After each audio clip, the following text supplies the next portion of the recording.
Est-ce qu'aujourd'hui, on est encore sur la définition pure d'Aristide Briand? Si je comprends bien la question de Lina, hein. Cette phrase est une des phrases de la loi de 1905, c'est-à-dire que c'est une des dimensions juridiques de la laïcité. Mais la laïcité, au départ, philosophiquement, comme principe philosophique, c'est la définition d'un espace public neutre par opposition à l'espace privé au sens large et à celui de la société civile. Donc ça veut dire en effet que les agents de l'État et l'État en général ne manifestent aucune préférence pour une religion et que l'État doit rester neutre, mais ça veut dire aussi que dans l'espace privé, nous sommes tous des citoyens à égalité, d'où que nous venions, quelle que soit notre religion, quelle que soit notre origine. C'est ça, la laïcité, principalement. C'est un état d'esprit. Oui, mais on peut voir dans un État voisin comme l'Allemagne que la laïcité, elle est vue autrement. Oui. Ici, on doit cacher nos signes, or que là-bas, ils peuvent montrer sans justement que l'État ne s'en mêle. Oui, parce que la France qui nous interdit justement. Comment ça se fait que la France nous interdise, or que l'Allemagne autorise tout ça, puisque la laïcité est vraiment différente et elle n'est pas égalitaire du coup.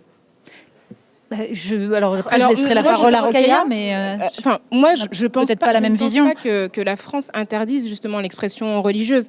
Je crois que ce que j'ai constaté ces dernières années, c'est que beaucoup de gens mobilisent la notion de laïcité de manière erronée. En fait, effectivement, comme l'a dit Natacha Polony, il y a une injonction de neutralité, mais elle ne pèse que sur l'État et les agents de l'État. Les citoyens, comme vous et moi, n'avons pas, si nous ne sommes pas fonctionnaires de l'État, nous n'avons pas à être neutres. Donc, évidemment, il s'agit de partager l'espace public entre les différentes convictions, qu'elles soient religieuses ou religieuses, mais on a le droit d'exprimer sa religion. Donc, si on est un citoyen lambda, on a tout à fait le droit de porter un signe religieux qui nous distingue. Et il y a une vraie différence entre espace public et sphère privée. La sphère privée, c'est pas la sphère domestique, c'est-à-dire que notre sphère privée, on l'a avec nous où qu'on aille.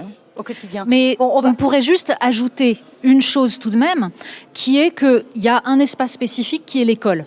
C'est l'endroit où la France a décidé d'interdire les signes religieux. C'est pas récent du tout, hein. Il y avait une directive, une circulaire de 1936, édicté par le ministre Jean Zay, ministre du Front populaire, qui interdisait les signes religieux et politiques dans les écoles. Pourquoi ? Parce que c'est un espace à part où on estime que les futurs citoyens apprennent à s'émanciper de toutes les pesanteurs, de tous les obscurantismes, de toutes les traditions, pour choisir ensuite. Ils peuvent revenir, s'ils le décident, à une croyance, mais il faut qu'ils aient le choix qui soit libre.